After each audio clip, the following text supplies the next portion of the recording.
Assalamu alaikum warahmatullahi wabarakatuh. My name is Naman Mubin. Today I am giving you a book review. The name is The Fall in Our Star. ठीक है। अच्छा, मैं review start करता हूँ इसका। अच्छा, इस कहानी के अंदर जो है वो तीन करेक्टर हैं मेन, जिसके अंदर दो दोस्त हैं और एक लड़की है। लड़की का नाम जो है वो हेज़ल ग्रेस है और लड़के का नाम अगस्टस वाटर्स है और जो उसका फ्रेंड है उसका नाम इसाक है। अच्छा, मैं आपको ये बात बताना भूल गया कि इस बुक का जो ऑथर है उसका नाम जॉन ग्रीन है। ठीक है।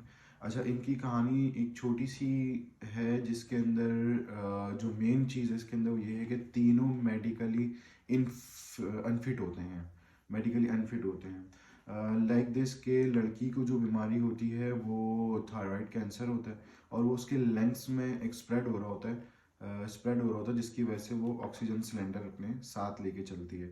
अच्छा, लड़की को जो है वो ऑस्ट्रियोसरकोमा होता है। ये भी एक टाइप का कैंसर है जो उसकी सबसे पहले टांग में फैलना शुरू होता है, जिसकी वजह से उसकी टांग कटवा दी जाती है और फिर वो कैंसर फ्री हो जाता है।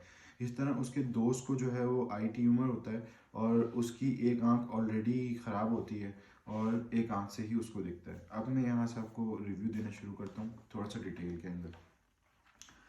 ये लोग जो है वो एक हॉस्पिटल होता है, वहाँ पे इन लोगों का ट्रीटमेंट चल रहा होता है। वो हॉस्पिटल इनके ट्रीटमेंट के साथ साथ इनको साइकोलॉजिकल ट्रीटमेंट भी देते हैं ताकि वो यहाँ से बाहर जाके सोसाइटी के अंदर नॉर्मल बिहेव कर सकें और नॉर्मलाइज होके रह सकें। मगर वी नो दैट कि जो है ना, इस तरह के लोग नॉर्मलाइज नहीं होते और फिर भी अपने आप को विल पावर के हिसाब से लेके चल रहे होते हैं।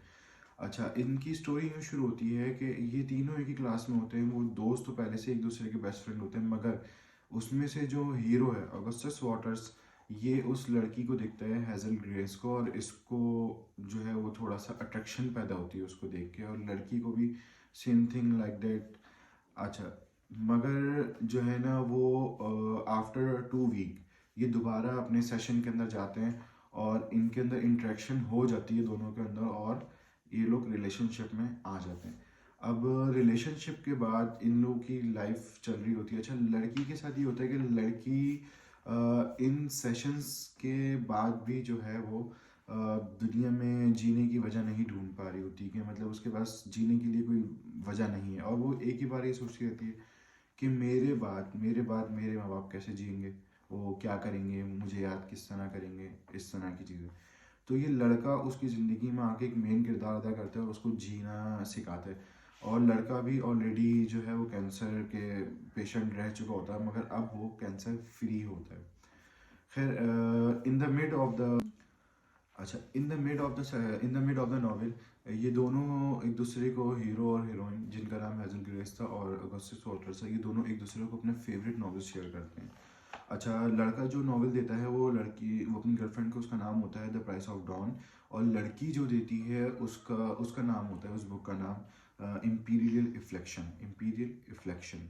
अच्छा, इसके इम्पीरियल इफ्लेक्शन बेसिकली एक इनकम्प्लीट नॉवेल होता है और ये नॉवेल बेसिकली लड़की की जो, मतलब हमारे नॉवेल की जो हीरोइन है हेज़ल ग्रेस, इनकी ज़िंदगी से बहुत ज़्यादा रिलेट कर रहा होता है। वहाँ भी एक जो है ना वो लड़की होती है, वो भी कैंसर में होती है, उसके माँ बाप होते हैं और इसकी मतलब ज़िंदगी से, हमारी हीरोइन की ज़िंदगी से, नॉवेल की हीरोइन की ज़िंदगी से बहुत ज़्यादा रिलेट में होती है।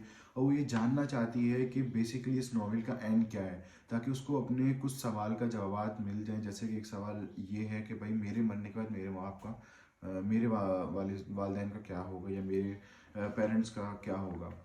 अच्छा, इसके बाद जो है वो ये चीज़ जो है ना वो ऑलरेडी अपने बॉयफ्रेंड के साथ शेयर कर चुकी होती है, तो बॉयफ्रेंड उसकी इस चीज़ के अंदर बहुत ज़्यादा हेल्प करता है। वो इस ऑथर के असिस्टेंट्स को ईमेल्स का वगैरह करता है और वो रिप्लाई में उसको कहता है कि भाई आप जो है वो अपने क्यूरीज हमें ईमेल कर दें, तो जो है ना वो फिर हम आपको रिप्लाई कर देंगे।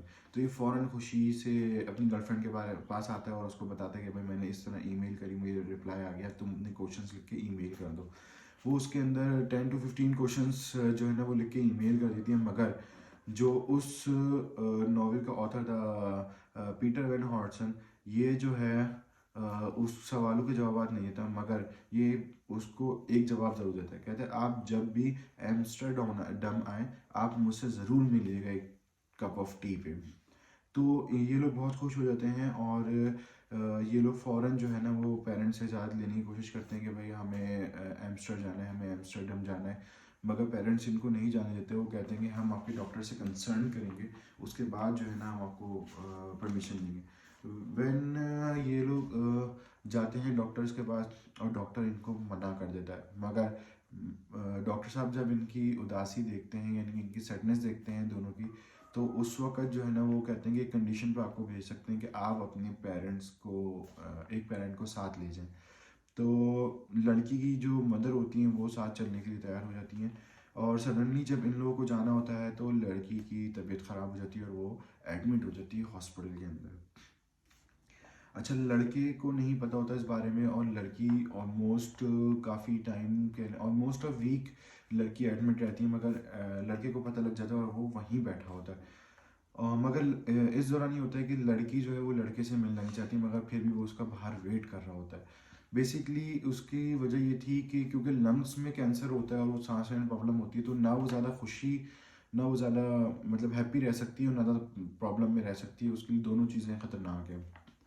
मगर एट द एंड जो है ना जब वो एडमिट होके घर आ जाती है वापस, तो उसकी जो फादर हैं वो उसको कहते हैं कि तुम लड़के की कॉल उठाओ और उससे मिल लो, उसको तय करने दो कि उसने आगे तुम्हारे साथ सफ़र करना है या नहीं करना। तो खैर वो लड़की की कॉल उठा लेती है, इन दोनों का मीटअप दोबारा हो जाता है, और एंड देन ये जो है उस पे दोबारा आके खड़े होते हैं कि हमें उस ऑथर से मिलने के लिए वहाँ जाना है उस शहर में। और इनके बीच में फैमिली में एक डिनर होता है, उसके अंदर इस चीज़ पे हो जाता है, और इन लोगों की नेक्स्ट डे फ्लाइट होती है और ये लोग चले जाते हैं वहाँ पे। जब ये लोग एम्स्टर्डम पहुँचते हैं तो वहाँ जाके ये उससे मिलते हैं, उस नावल के ऑथर से, पीटर वैन हॉटसन से। मगर वो बहुत ज़्यादा जो है ना इन सीरियस बंदा होता है, जो इनको सीरियसली नहीं लेता। और ये लड़की बहुत क्यूरियस होती है अपनी क्वेश्चंस को लेके जो ये फिजिकली उनसे कर रही होती है, उस ऑथर से, कि आपने उस नॉवेल को कंप्लीट क्यों नहीं किया, आखिर क्या वजह थी, मुझे ये जानना है कि उस लड़की के मरने के बाद उसके माँ बाप का क्या होगा और क्या नहीं होगा। तो वो इनको सीरियसली नहीं लेता, और इसी तरह जोक्स करके जो है ना ये लोग उससे उठ के वहाँ से चले आते हैं, और लड़का वहाँ उससे प्रॉमिस करता है कि मैं तुम्हारे लिए इस नॉवेल को कंप्लीट करूँगा। आफ्टर दैट जो है ना वो लड़की उसको प्रपोज करती है फाइनली हीरो को, हमारे ऑगस्टस को। तो लड़का उसको फिर बताता है कि मैंने अपना बॉडी का स्कैन कराया था और मुझे फिर कैंसर डायग्नोज हुआ, मेरी बॉडी में फैल चुका और मेरे पास टाइम बहुत कम है। सबसे ज़्यादा उसको जो कैंसर फैला होता है वो किडनी की साइड पे फैला होता है। वो लोग रिटर्न होते हैं अपने उसी शहर में, और वो लड़का एडमिट हो जाता है।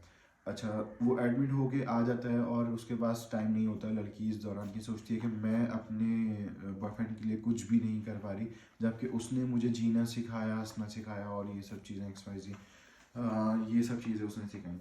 एट द एंड जो है वो लड़का एडमिट हो जाता है, और वो इन दोनों को अपने, जो उसका दोस्त होता है इसहाक, वो उसको जो है ना वो कॉल करता है। अच्छा, इसहाक के बारे में हम बेसिकली बात करना भूल गए।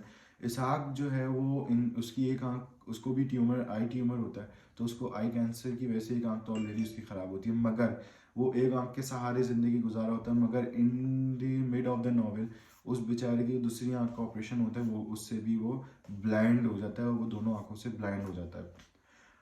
अब हम वापस आएंगे अपनी उसी तरफ। तो लड़का इन दोनों को कॉल करके बुलाता है अपनी गर्लफ्रेंड को, अपने दोस्त को बोलता है कि मेरे फ्यूनरल की स्पीच आप लोग मुझे बताओ कि आप लोग मेरे मरने पे मुझे क्या स्पीच दोगे। और लड़का और लड़की दोनों अपनी जो है ना वो स्पीच उसको सुनाते हैं।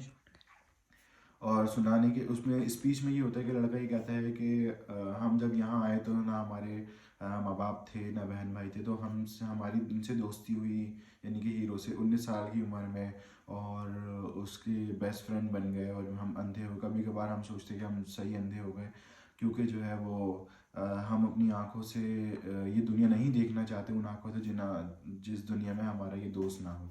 इसी तरह लड़की भी एक इमोशनल स्पीच देती है। आफ्टर दिस आफ्टर 8 डेज लड़के की डेथ हो जाती है, और लड़के की डेथ पे वो ऑथर आता है, पीटर वैन हॉटसन, और लड़की उसको देख के हैरान रह जाती है कि भाई ये यहाँ क्यों आया है। बेसिकली इसका बैकग्राउंड ये था कि लड़के ने उससे रिक्वेस्ट की होती है कि आप मेरे डेथ फ्यूनरल पे ज़रूर आइएगा ताकि लड़की खुश हो जाए। और जो उसका जो दोस्त होता है फ्रेंड इसा, वो उसकी गर्लफ्रेंड को जाके वो नॉवेल दोबारा देता है, इम्पीरियल रिफ्लेक्शन, और वो कंप्लीट हुआ होता है। और बेसिकली उस ऑथर ने ही कंप्लीट किया होता है, और उसने उस ऑथर से रिक्वेस्ट करके उसको कंप्लीट कराया होता है। तो ये एक सैड सा नॉवेल है जिसकी स्टार्टिंग भी सैड है और एंडिंग भी बहुत ज़्यादा सैड है। Thank you very much.